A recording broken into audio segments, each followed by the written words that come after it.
Chris Peden from Peden Accounting Services. Thank you for joining me today on Brite Cast. Let's start off with a little bit about you and about your business, and we'll go from there.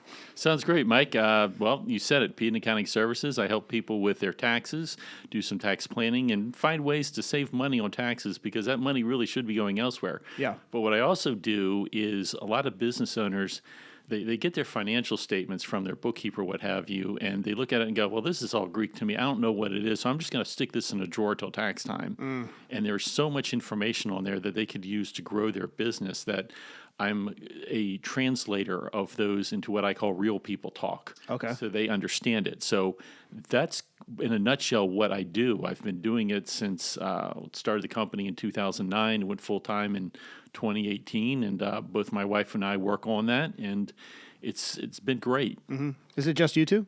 It is just the two of us. Okay. So did you work corporate before that for doing? Yes, actually, I came out of school in 1993, worked corporate jobs. I had a job in Chapel Hill, North Carolina, then moved to middle of nowhere, South Carolina. After we got married, that's where we had our kid, and then moved up here, and then various companies here. Ended up at Verizon for a number of years, and I got laid off from there. I can go into that a little bit more, whenever you want to. Yeah. So really, I guess the origin story was in 2009, they had us, called us in a room and said, there are going to be some layoffs. And I went home and I went to the IRS website and set up a company. I thought, okay, great, it's set up. Now I got to figure out what to do with it. Yeah. I worked at Jackson Hewitt for a year doing taxes, and then hooked up with Dave Ramsey. I was an endorsed local provider for a couple of years. And then kept building the business, just meeting people, what have you. And then in May of 2018, about 8 years ago, they called us in a little room and said, we're going to be reorganizing the business or the department. Yeah. We've got 13 people here. There are going to be 9 slots. So you can either reapply for your job. I was 47, so they're probably trying to get me out of there. Yeah. Or you can take a package. And I literally put one hand on top of the other and say, do not volunteer until you talk to your wife. And I remember my coworkers going out in a state of shock because this is basically them losing half their income because two-income family.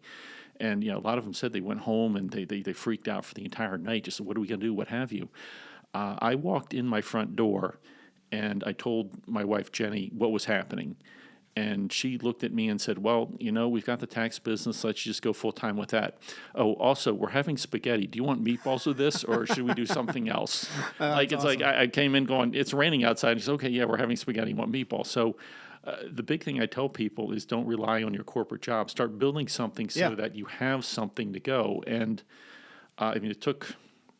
6 months. So you've been doing that for a while? Yeah. On the side? On the side. Yeah. And just had been talking to a lot of people. I actually also wrote a couple of pieces. I started off with a company that actually got bought out by GoDaddy. So I wrote for GoDaddy for a little bit, just tax articles.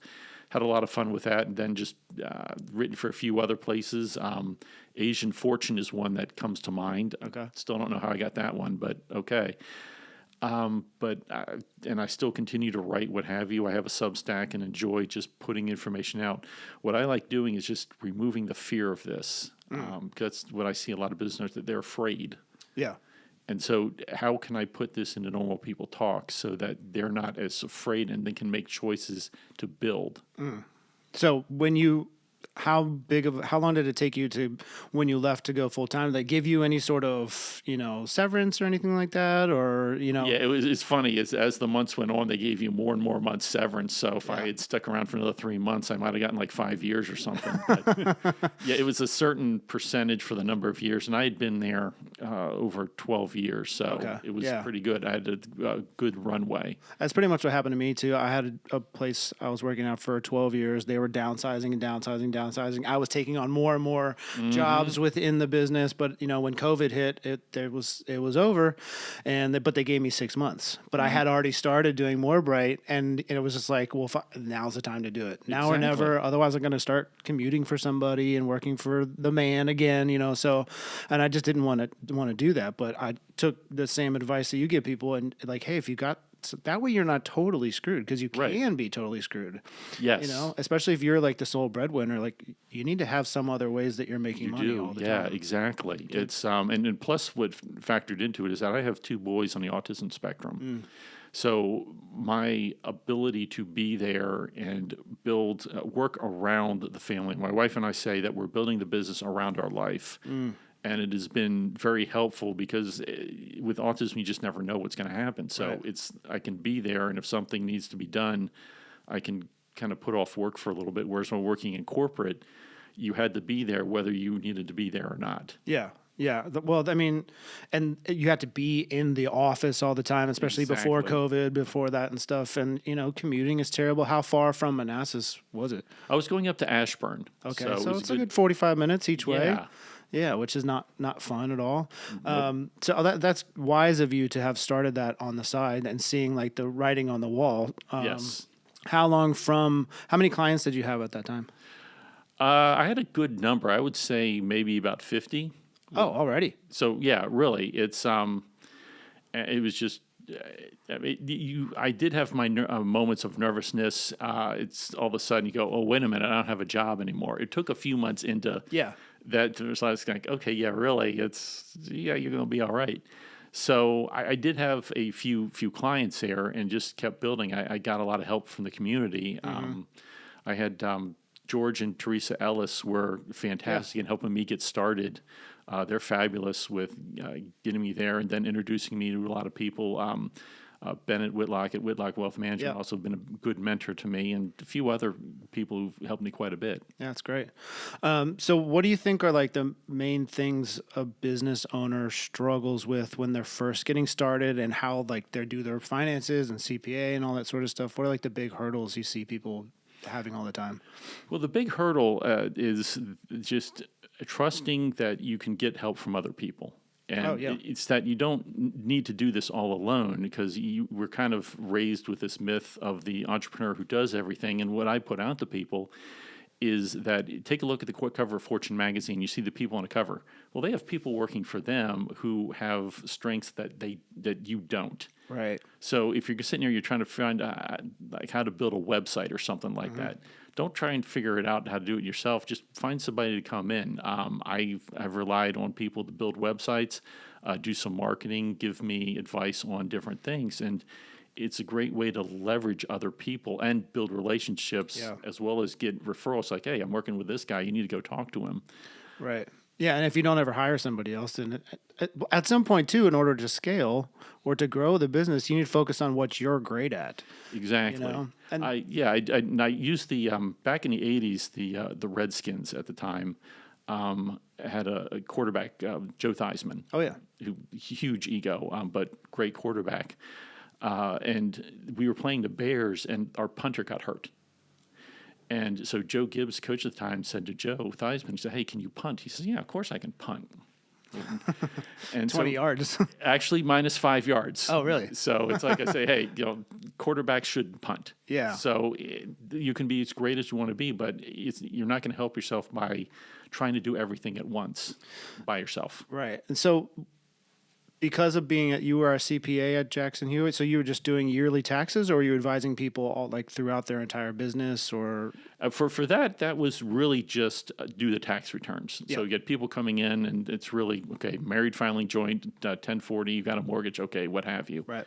It's when I got out on my own, and I actually picked up a few business clients before I went out on my own, and I understood what was happening, and I could say, hey, here's some things you need to look at before you if you want to go forward, you can save some money on this. Yeah, and I think that's very valuable because, I want to pay the least amount of taxes possible. Yes, indeed. Right? And knowing what that is, like I've had a guy, he's a family friend for a long time that I've used, and he's been doing my taxes since I started doing bands and stuff, Nice. and just ways that I could write off my expenses and stuff from that, and it's been invaluable. But I'm excited for this conversation because I'm sure I'm going to learn some things that he hasn't told me.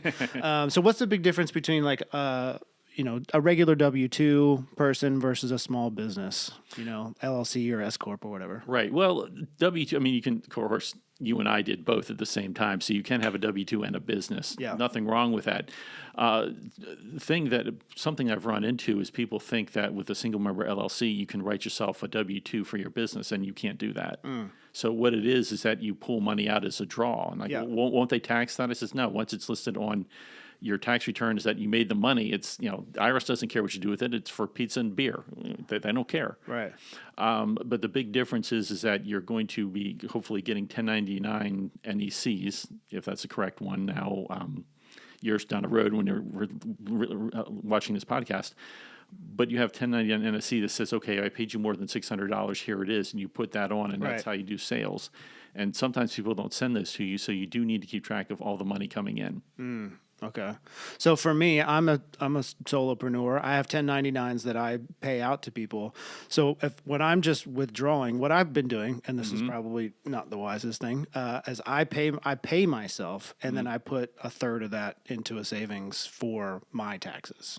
Yeah, that's actually the way to go about doing it. Or you could set something up where you're doing estimated tax payments. Yeah. Just every quarter you send something in, and that's something I do with my clients. I say, look, if you're going to do this here, you're estimated if you want to. No one's going to come to your door with a gun and say, hey, you didn't make this. It's going to be the end of the year. Well, you didn't make it, so therefore you need to pay an underwithholding penalty. So, but it's really like 2.5%, 3%. Okay. So it's really up to you to decide, do you want to pay that, or, it's less than the interest on a credit card. Right. Way less.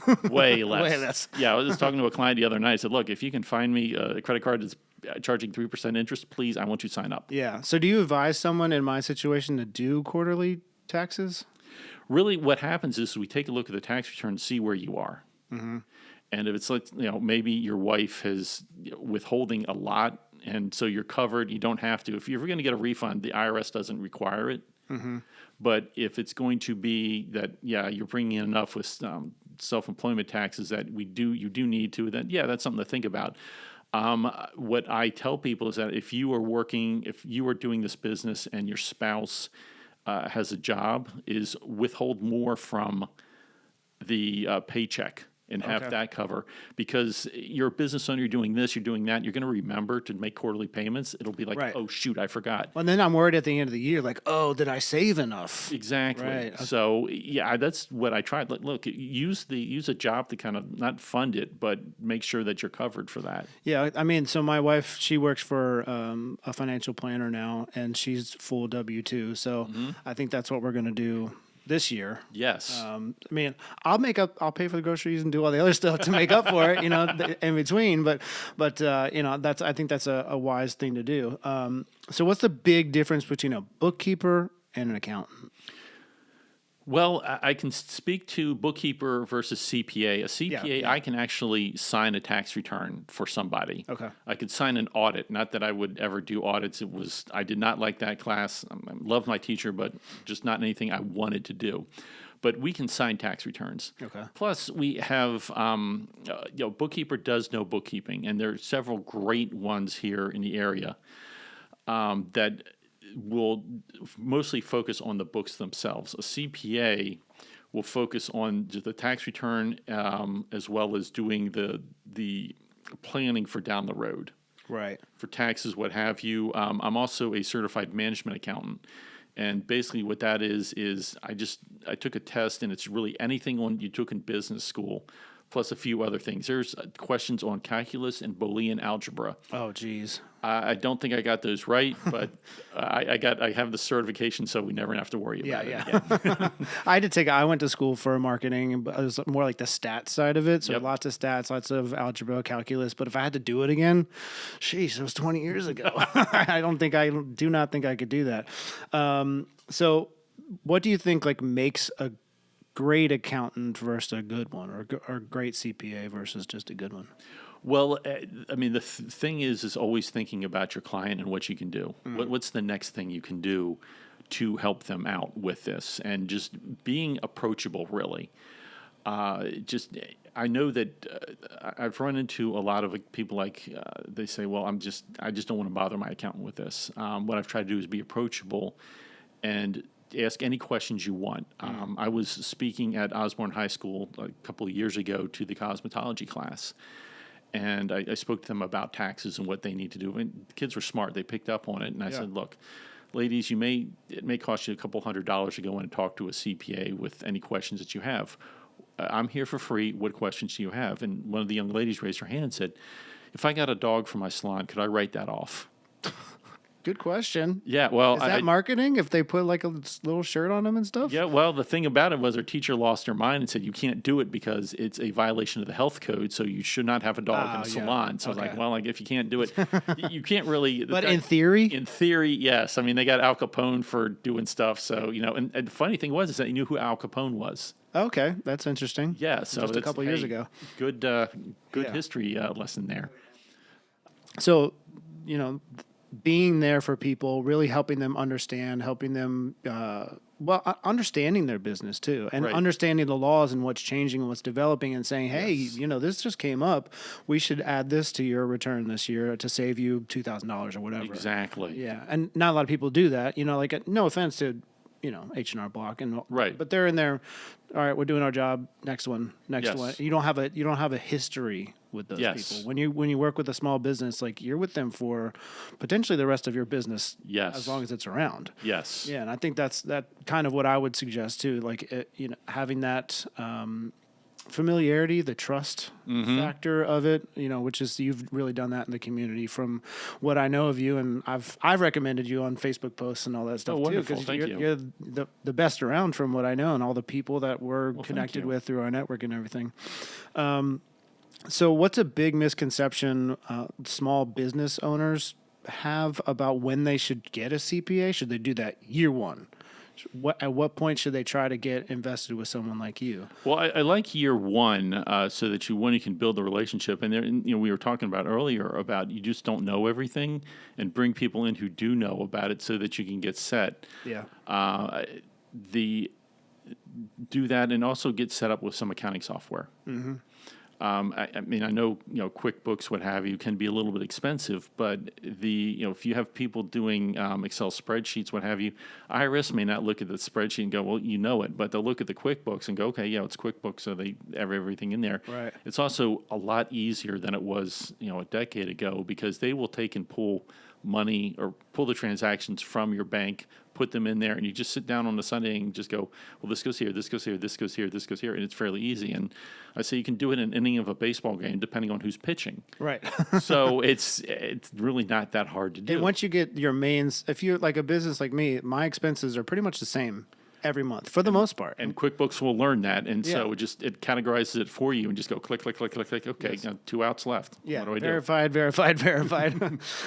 So what are some financial mistakes that you see people making when they come to you? Let's say they've been in business for 3 years. Yep. What are like some common things that they've made the mistakes on, or maybe they just didn't pay their taxes is one of them, which we talked to someone recently about that. Yes. Well, that's one. It's just get started from year one. And really, people get scared. Mm-hmm. They're going to get audited. Well, it's only 1% of returns get audited. It's like even less than that if you have an S Corp. Mm-hmm. So it's likely that, you're not going to get hit. I've been doing this for over 15 years. Over 15 years, I've had 2 clients get audited. One, the guy made $1 million a year, so huge target on his chest. Right. The other one was in the trucking industry, okay, which has a lot of fraud involved with it. I mean, truckers, they're honest people, but just there's things that happen in there that the IRS looks at them a little bit more closely. So most of the time, you're not going to have any red flags raised. And people ask me, well, will I get in trouble if I write this off? I said, no, the rule is if it's ordinary and necessary for your business, okay, then yes, you're going to be okay to write it off. If you have a person who's in sales and marketing and they rent a Ferrari, it's like the IRS go, yeah, well, that kind of makes sense. But if you're a math tutor and you buy a Ferrari, IRS might have some questions. Okay. So I can buy a Ferrari is what you're telling me. Well, If I put my logos all around it. well, and that can be written off too. It's just you put the logos on there so that it's a write off. Even if you got a beat up old Pinto, if you can find a Pinto, Yeah, right. exactly, It's not blown up. But as far as buying a Ferrari, I think you need to run that past your wife because she might have something to say about it. She might, yeah. So I mean, that's good. That's a good question for write-offs. Like, what can you and what can't you? What are like some things that people think they can but they can't? Like maybe even meals and expenses. Like, what is that? Say I have 2 beers, but I'm with a client. Can I write all that off or no? Well, if we're talking business, absolutely. If you're sitting there talking business, you want to take the receipt and say, "All right, I had beers with this person. We talked about this," and just document. Okay. Because you come to them with documentation, or not even write on a receipt, but maybe a piece of paper and just have it tucked away. Yeah. Because when I went through the audit with the one guy, we just pulled stuff out and said, "Okay, well here you go, here you go, here you go." I mean, audit took maybe an hour. Oh wow. So it's just, here. And the guy just was talking to us about his life. So it was kind of, okay, well, this was fairly easy. Okay, that's good. I mean, that you can write off. If it's, one I get is clothing. Okay. If it's like a hazmat suit or something like that, yes. But if it's just, the rule is that if you could wear it somewhere outside and no one could tell that what you're doing for a living, right, that's not really something you can write off. I've seen people try to write off haircuts. Well, I need to look good for my clients. Well, no, you don't. Yeah. You need to look good for your spouse, but right, but no, you can't do that. Personal care, probably you can't do that for business. Now, if it's something that a doctor comes and says, yeah, you need to do this, we can put that as a medical deduction if you're able to take the medical deduction. But what I tell people is that when I get approached at the end of the year, say, well, geez, Chris, I need to save some money on my taxes. What should I spend money on? And I said, no, that's not the question. What can you spend money on that's going to increase your business? Yeah. I mean, like all this is written off. Yeah, absolutely. Because this is what you do. Yeah. So maybe think about, okay, if I get this, it'll help my business. Right. Buying reams of paper, you may use it. I certainly would use it, but you would not. So why do that? It's not going to help you. Right, exactly. And that's once I figured that out, my wife still doesn't quite understand, even though she works for a financial planner, but that's like investments and stuff. Like, right. Oh, so we can just write it off. I'm like, we actually have to earn the money first in order to be able to write it off. It's money that we brought in as income and that we spend it on the business. So if I buy a new camera lens or something that we use to make money, or if I, microphones or laptop or something like that, that's all written off. So if I make $100 and I spend it directly on a hard drive, then there's no taxes. Basically, yeah, you're just writing off. Even if you have a loss, you can carry some losses forward, or you just have a loss for that year. But you actually want to be making some money. One bad year, so what? Some people freak out because my income went down significantly. Well, if you can prove why it did, the IRS doesn't care. Or if it went up tremendously, it's like, are they going to think I'm hiding something in the prior years? No, most of the time they're not going to really care that happened. Well, hopefully they want you to be successful so you can pay some more. Exactly, yes. If you're making $1 million versus $100,000, that could just be a pivot in your business and you figured out a new product or whatever it is, right? Exactly. Yeah. So at what point you say from year one they should start stop DIYing it, maybe keep doing their bookkeeping if they're at least good in QuickBooks, but still have a CPA at the end of the year that's really doing it everything. Like my guy, I'm sure you're just as good, but he saved me like an extra $3,000 this year, and I wouldn't have known if I would have filed it myself. Of course. So that's like how someone like you is very helpful. So what's like a financial habit every entrepreneur should start? Well, keeping track of really sitting down, maybe doing the QuickBooks, what have you, but start keeping track and then start looking at your financial statements so that you can see some trends. Like if you see, all right, I spent like $5,000 more on marketing, but my sales went down. Right. What does that tell me? Your numbers are there. When I got started last century learning about accounting, The thing we were taught is that accounting is a language of business. You just got to understand what it's saying to you. So starting with a CPA is not just necessarily taxes, but also someone who can sit there and say, hey, I'm seeing this on your financials. You may want to consider doing something else. If you're seeing like, let's say the amount of cash you have is a lot less than the bills you have, that's not really a good sign. So let's take a look at that. Or that the money that people owe you is the amount of time it takes them to pay you keeps going up. That's something that needs to be remedied. Yeah. So what? I mean, that's a good thing to always be doing with to actually be looking at your stuff. Yes. But to have someone that you can go to is also good. And so, at what point should people stop doing their own bookkeeping and stuff? At what point do you kind of leverage and say, "Hey, I think you should just get somebody else too"? Well, you want to look at where you are in the business, and is it worth the dollar value of what you're doing? So, I mean, if you can pay someone $200 to do your books, and you can charge out at $450. Well, you could either be spending that hour bringing in $450, and then paying somebody $200, so you come out ahead. Right. So, if you do have the business up and running, and you have some clients, that's something to think about because. Where would you want to be spending your time? I listened to, or I was listening to, there's a podcast, Flip Lifestyle. And the guy got his great business idea when he was mowing the lawn. And after about a year or two, his coach had him sell the lawnmower. He says, you shouldn't be cutting the grass anymore because you can hire somebody to do it so that you can do what you're good at. Like just going and selling? Yeah. Pretty much? Yeah, exactly. Yeah, and that's a good spot. So at what point should someone, this is a question for me, at what point should someone go from an LLC to an S Corp? When does that make sense to do? Usually that makes sense when your income after expenses are $50,000 or more. Okay. That's the rule of thumb. And they have calculators online to say it would save you this much more. So I charge more for a S Corp return than I would a personal. So you want to take a look at that, how much you would need to pay the Medicare and Social Security taxes and whatever other things you have.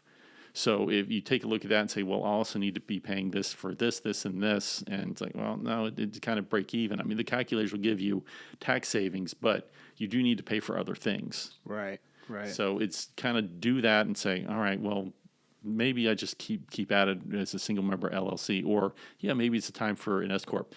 Thing with S Corps is that you want to have the application in before March 15th, or you can file for a late election, which basically means you can say I just didn't know that I had this thing. But now that this video is out there, the IRS is going to say, well, you don't know anymore because Chris said on this podcast that you can't do that. So would you sell the LLC to the S Corp or assign it to the S Corp? Basically, you fill out one form and you have an EIN for your LLC. It becomes an S Corp. Okay. So it basically goes in the phone booth and rips open the shirt and you're S on your chest. What are the added benefits of an S Corp? If let's say you're at that threshold, what things can you what breaks can you get in your taxes from that point? Well, what protections? Well, for one thing is that there is a little bit more protection. That's a legal question, so lawyers, please don't call in. Yeah. But it's also you can put yourself on payroll. Right. And you're actually required to do that so that your income gets to be a little bit more standardized, and then you can have the money coming in and you can have some stuff that is withheld from your paycheck. So that's going to be the biggest one that's going to be there, and it's going to save you money on self-employment taxes. You could be making the same amount as you were as an LLC, but your self-employment taxes are actually going to go down. Even though you're making the same amount of money. Okay. Yeah, and then but people have to get to that steady stream of income in order for it to make sense to do, because they know that they can actually afford the paycheck they're giving themselves. Right. Exactly. Yeah. And it's just some people start off. Well, I started off as an S Corp right away. It's like, well, why? You don't even know if you're going to do this. So. Right. What are some warning signs when people have their finances out of control? Like how bad when people come to you, like what are some things you're like, oh no, they shouldn't have done that. They shouldn't have done that. Like how long does it take to fix it? Well, the great thing that my accounting teacher in college, Professor Caldwell, said is that, look, here's the great thing about accounting is that we can always do something to fix it. You can do a journal entry is what it's called, to kind of put something in the right place. It doesn't take long. If you have a great bookkeeper, they'll be able to say, okay, yeah, I can do this. It's going to take a little time, but we can do it. But as far as behaviors go, not looking at your financials. Yeah. That's the big one, just to be aware. And really also spending money on things that you don't need. And talk to your CPA and actually use him or her as a sounding board for what you're thinking about doing. And what I actually have come out with a black hat service. And what that comes from is in the old Westerns, you knew the bad guy because he wore a black hat. And what I do is I'd say your people want you to start doing something, but you just get that feeling, no, I shouldn't do that. So you come to me, I take a look at it and say, no, you shouldn't do that. You can go back to your people and say, CPA says we can't do this. Sorry, guys, we need to not do it. But you get to sleep at night. And you can also, talk to your spouse, because what your employees say, so what? Who cares? It's your spouse is going to be the one that you need to support and help. Yeah. So, and also, you said you're going into like a fractional CFO sort of thing that you rolled out in the past year.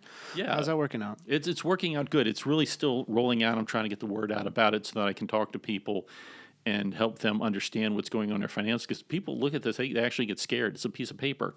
But what I say to that is I go back to my oldest son's baptism.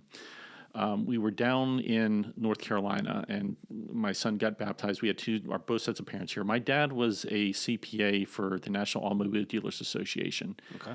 And he worked with their retirement trust. And my father-in-law was prison guard. So there are two different worlds there.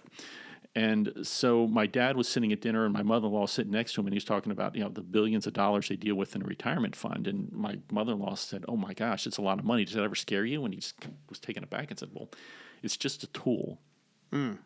So when you're looking at your financial statements, this is a tool. I mean, you're not scared of a hammer sitting on the table. Yeah. Well, if you pissed off your wife, you should be scared of it. But it's not anything to be scared of. And and don't get scared of it because you don't know about it. Right. I mean, I don't know how electricity works, but I flip on the light switch all the time. Right. But if it's something that you're not particularly concerned, you're not sure about, just, talk to us. Let's have a conversation. I'm never going to think anyone's stupid for asking a question. I would rather have you ask a question than us get a letter from somebody saying, hey, you did something wrong. You should ask a question. You should ask a question. I ask plenty of, I talk to my wife, and I probably do a lot of dumb things during the day, but, hey, I'm going to be okay with it. But, I'm not here to judge. Someone else is the judge. I'm not going to be. Yeah. So you said you were a Dave Ramsey vendor at a certain time. I got into that 2008, I think. I still had some student loan debt at the time. I had a car note, and I just did the debt snowball, and then I haven't been in debt since. And awesome. That's like it was I didn't have to make as much money. Yeah. So I could pursue music and I could do the stuff that I wanted to do. Like I knew exactly how much money I was making and not how much of it was going away for other stuff. And do you still kind of live by some of those principles? Yeah, for the most part, we do. It's we have not get too much of my personal situation about that. But every so often, because of things that happen, I mean, we did only have a certain amount of money from the severance, so we had to use some debt, and we've gotten out of that. Right. So we're doing quite well with it. But if you can stay away from debt, I'd say, stay away from it. And I highly recommend a snowball, and that's still what my wife and I do. Say, hey, let's snowball this. Right. So has that occurred? So let's say you have a child that needs extra care or something, and you have to take out a loan or something to pay for something or something like that. Do you still encourage people to just stay that if you have to do that, you have to do it, but then just, pay down everything else you can. So if you do have to take $20,000 out or something for surgery or whatever it is, then that's the only thing you got. You don't have credit cards that are racking up 30% on you all the time. Exactly. And it really, each situation, varies. So it's really, again, sit down with the CPA and say, what can we do? Yeah. Because with two special needs kids, it's been, okay, well, what can we do here? So how is that, the transition into being your own boss and stuff, how is that giving you the flexibility to be a better father? Well, what it did, I mean, by the time I got out of corporate, we had actually solved most of the issues. My oldest son had some issues we needed to. He was down in Danville for about a year at a facility to get the meds straight, and he came out of there, went back to school. They actually told him, hey, you're going to need another school, and he basically said, hold my beer, and he graduated on time. Wow. With he won the principal's award for that. That's one of the proudest moments of my life. That's awesome. By then, it going out, if he was having some issues with something, I could stop work on something and then attend to whatever they needed, as well as, because when you go to, so you go to work and something happens, you're tired from work, you're commuting, you come in and your spouse needs to talk to you something about with the kids. Well, you're already been dealing with people all day. Yeah. You don't have the bandwidth, but now we can do that, morning, hey, this came up, let's do it when the world hasn't conquered you. Right. So I am in more control of my time, and then in the same thing is I'm more in control of my energy. So my wife and I can plan. This is when we can talk about this. Instead of just we'll find a day and then it never happens. It takes a long time to do it. Yeah. So how, like being a father of, are those the only two kids you have? Only two. How old are they? 27 and 24. Okay. So how are they doing now? They're doing great. My son has a job over at over here at one of the stores, and my younger son is nonverbal. He's low functioning, but he's a puzzle savant. You put a 500-piece puzzle in front of him, he'll do it in about an hour. Wow. Yeah. That's cool. But he's what I call my stoic child. He's just like, okay, I just go along to get along here, no issues. But they're doing great. How was that struggle with it being? I mean, it's such a more talked about thing the last decade or so. How was that? 25 years ago. Well, the thing that kind of hits you with that is that you just didn't know back then what was happening. You thought you were being a bad father because your kids weren't lined up and doing things the way they should, or weren't meeting the benchmarks. So you thought, okay, what am I doing wrong? I'm part of an Autism Dads Facebook group, and I tell them, look, guys, if you were here 25 years ago, I probably would be doing much better, because I would see, hey, this happens to everybody, right, struggling with this. So it really does, having the support, and reach out to there are other dads who are dealing with the same thing, and just hey, what do we do? And the internet, of all this stuff, people talk about how bad the internet is, but it does allow people that are going through the same thing kind of come together and say, this is what we're going through. Oh yeah, I did this here. Try this, what have you. And with you having kids that are raised now, you can be there for the people that are going through it when they're younger. Exactly, and that's what I'm trying to do, is do more writing and getting the word out about, hey, you can do this. Just letting people know, hey, there is light at the end of the tunnel, because a lot of times guys will post like, I just don't know if I can go on with this, and it's no, you'll be okay. I went through this. Yeah, you're going to be all right. That's cool to be able to be like a mentor for them and give them some support. Which before Facebook, where would you found that? A random chat room, maybe? Yeah. If you knew to search for it. Exactly. In the early 2000s, it just didn't exist at the time. Yes.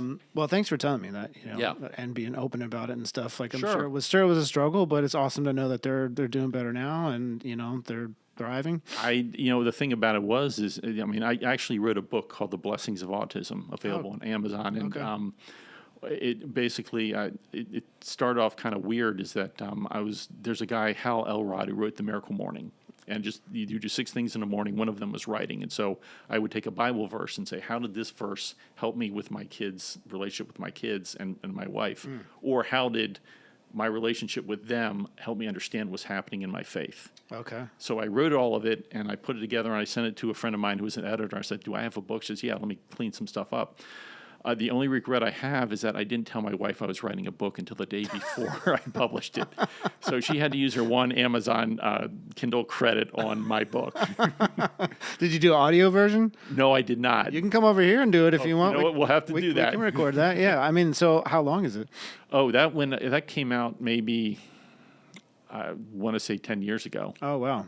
Yeah, okay. So, I dedicated the book to her, did the whole Proverbs 31 chapter about my wife and what have you, because she's absolutely amazing, all the stuff that she's done for our kids. And I'm blown away by how lucky I am to have her. So you're Christian, Catholic, I'm Protestant? Catholic. Okay. Yes. I thought so. Based on the baptism and traveling for it. They don't always Yeah. do that around Yes. here. So you grew up that way? I grew up that way, yes. Okay. So how do you feel like that's helped you in your business and in, your life and raising your kids and all that stuff? It's the pinnacle of everything, the cornerstone, as I say? Yeah, more of the cornerstone than anything, but it's also it has given me a sense of stability, because the great thing about the Mass is it's the same no matter where you go. And it's also great if you have autistic kids because it's very structured.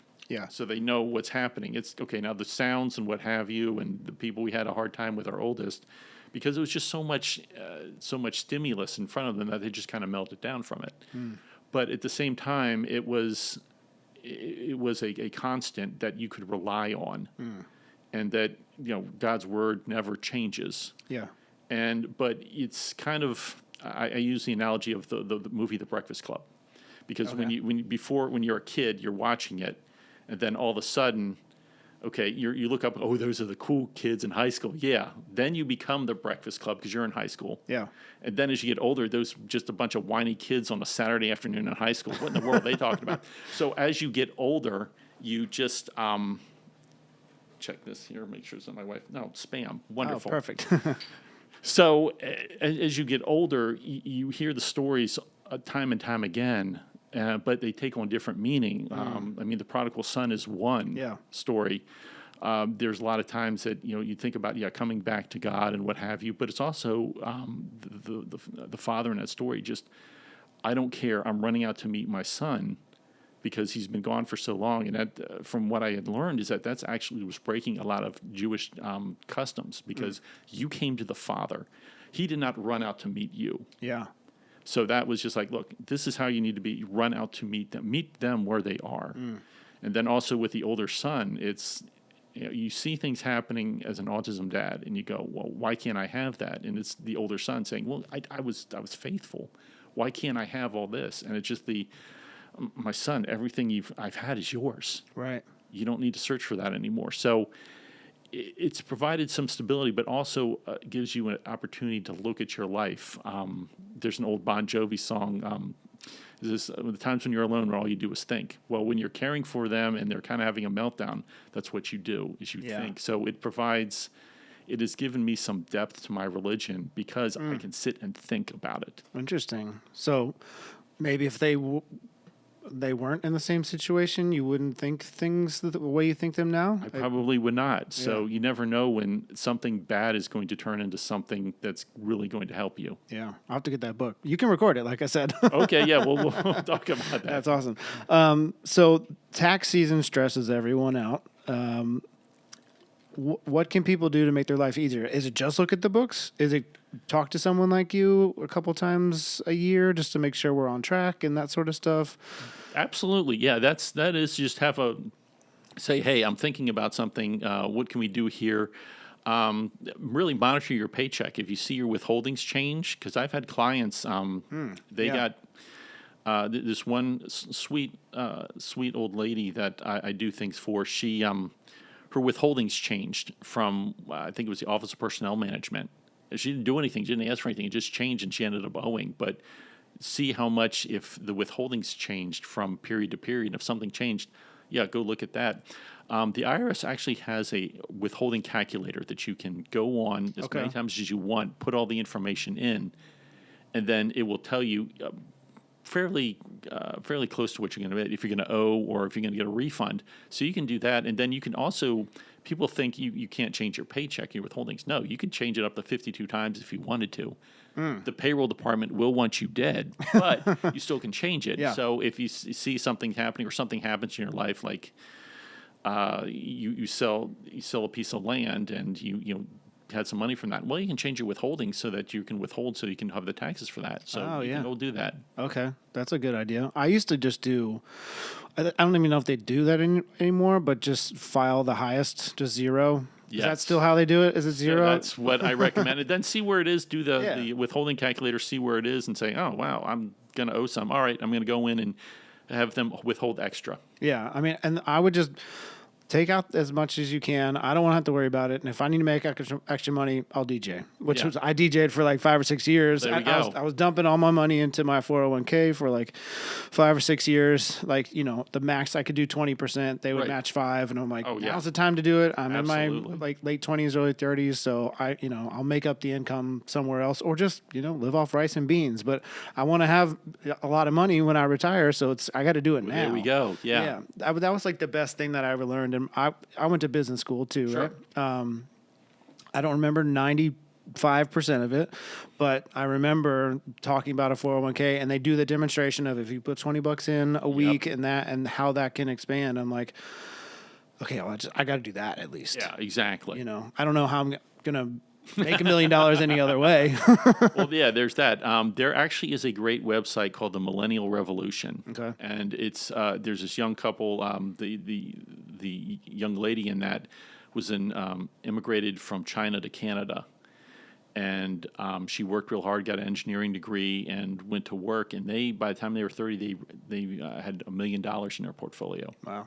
And Nice. she goes through that and how they did it and why they did it, and they talked about the corporate culture, just work as hard as possible. Well, they did a lot to be frugal, what have you. So Yeah, and there's a lot of people I know that are in W-2 jobs, and they're putting just what the company will match. yeah, And I'm like, why? Just be happy that they're matching anything at all. Yeah. And put in whatever you can afford to live the lifestyle you want. But, you have to think about, I want to be living in Mexico at some point. I want to retire in Mexico or Florida or something. So what do I have to do in order to be able to get there? Exactly. And that's the best way to do it.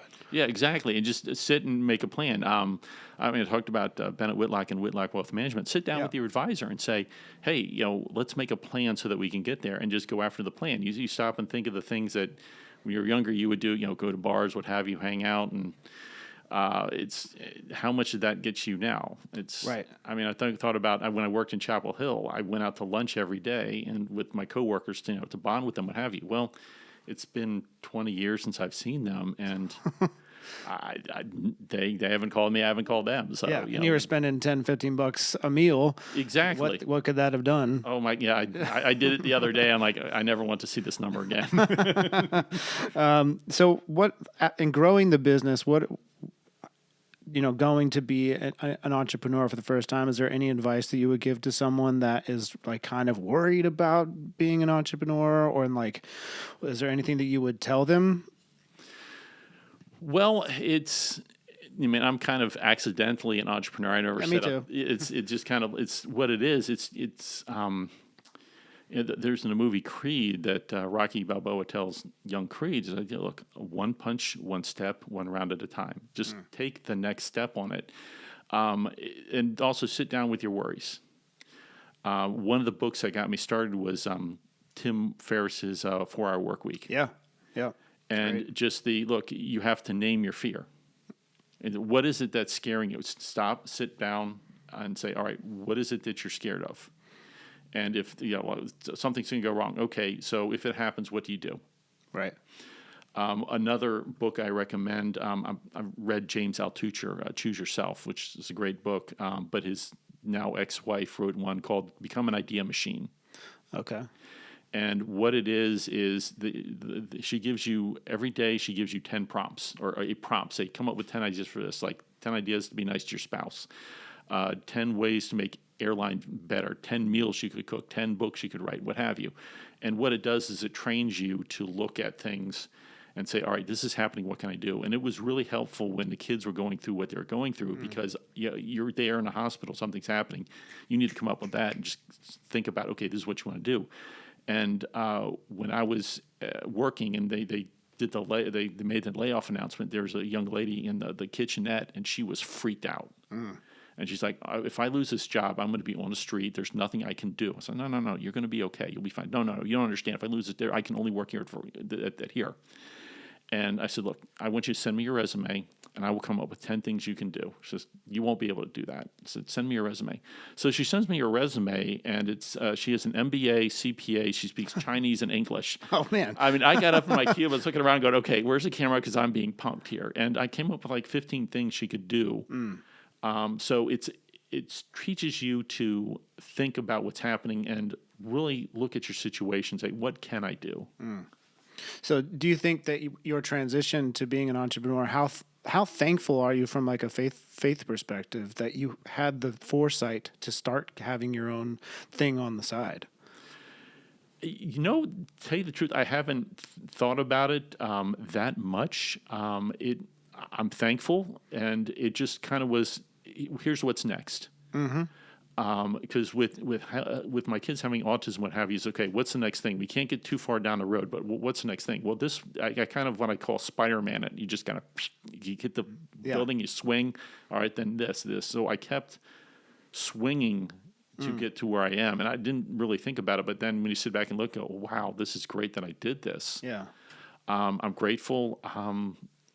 Don't put too much more stock in that than. Yeah, I mean, I'm grateful, like that. I don't know if it was God or what, but that's like to just. I always had something going on the side, and this was like stable enough where it's like, okay, well, I got 6 months. Yeah, 6 months to like really make this something, and I was able to do that through hard work and stuff. Yes. But I had at least gotten the, like someone in the lady you're just talking about, she might be so scared because she's been doing this for a while and doesn't know what else she can do. Yeah, and when you're doing lots of different things, you're like, okay, well, I can pivot. Yeah, exactly. It's that's really just, she needed the mindset shift to think about it. I mean, she went and she got a job over at I think it was MITRE, so they picked her up. But what it did is it calmed her down. Yeah.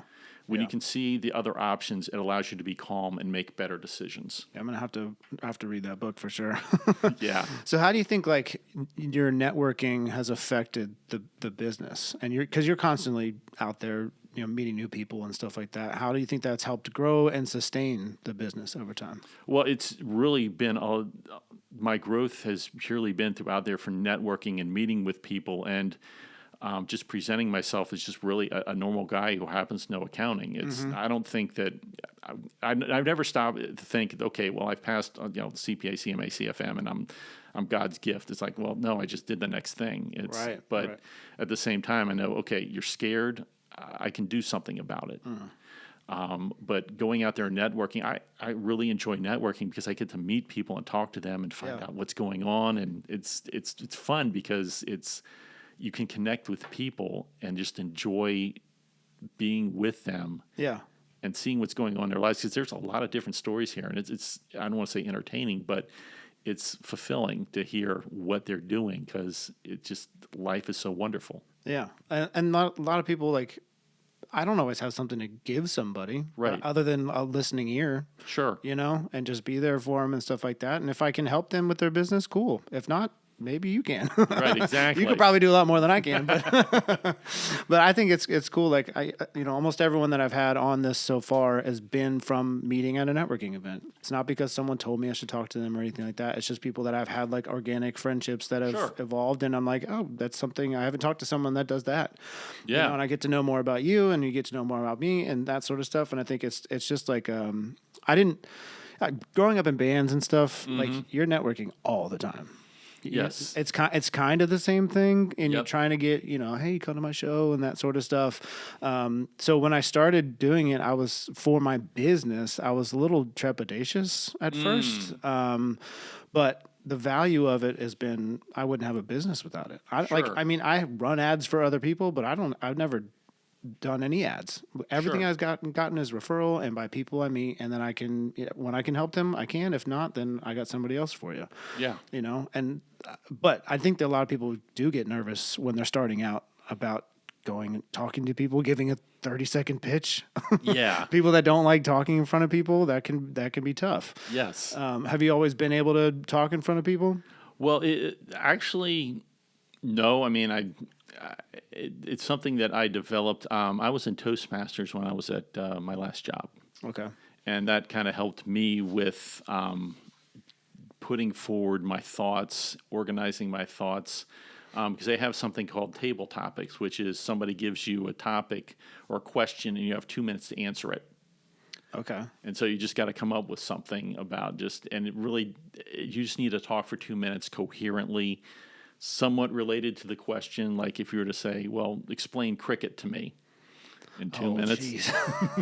I wouldn't even know where to start. Yeah, like, It's okay, guys how that do hit you- around a ball, and Yeah. I know it's in India. It's really popular. Right. But it's you just say, well, I don't know that much about it, but what's blah blah blah and blah blah blah, and hey, this looks like interesting, and I've kind of wondered about this, and kind of like to learn more about it. So you just kind of So it's kind of improv. it's improv really. So I've just I did a lot with that, and I had a lot of fun. So that has been great training for me. What is that called? Toastmasters? Toastmasters. Where do you? Is that like something you could do locally or Yeah, anything? they've got a few clubs here in Manassas. Okay. I highly recommend it. Okay. Man, that's tough to talk for 2 minutes. I think being on stage in a band is different than talking. Yes. You know, I love stand up. That's my favorite art form these days Yes. outside of music. But a lot of that is they've scripted it over time. They've written down their Yes. jokes, but just to talk off the cuff. I mean, I guess I'm practicing it now. But Yeah, pretty much. And what I say is also, hey guys, it also helps you when your wife comes to you and is demanding an answer about something. Oh yeah. So yeah, you that's something that helps. Like, why isn't the trash out? You got 2 minutes to come up with something, or you die. So yeah. So what's like been the most rewarding thing of having your own business? Because it's one thing to like say, "Hey, come to me. I'm good at this other person's job." But is there some pride in having your name on the business It in is a good way, in a healthy way? Yeah, it's just saying that this is something that I've helped somebody. Then I don't know the echoes through time, but I'm hoping that because I was able to help somebody do this, like the young lady at my old job, is that I don't know what is going to happen through time because of that, but maybe she does something that's going to help people going forward, and maybe I help the client with something, and they are able to do something with their business that they give back to the community, or they can spend more time in the community helping people. So that's kind of been the greatest thing that maybe I'm helping. Have there been any like significant challenges that you've had over the years? I mean, just trying to get the business going and dealing with hey, I'm out on my own on this. That was a little bit of a challenge, and really, the thing about it is, I don't know if you ever watched the show MASH. Yeah, back in the day. Okay. So there was an episode where BJ and Hawkeye were having this joke off, and who could tell this one joke better? And Klinger was going through the episode where Colonel Potter was painting his body on top of a horse. He went with, he was a bird dog for Major Winchester. And then Major Houlihan was trying to get a new foot locker because the lock broke. And so he was dealing with all that. And so BJ and Hawkeye came up to him and said, hey, who tells a better joke? Who's the funniest person in camp? And he goes, neither of you.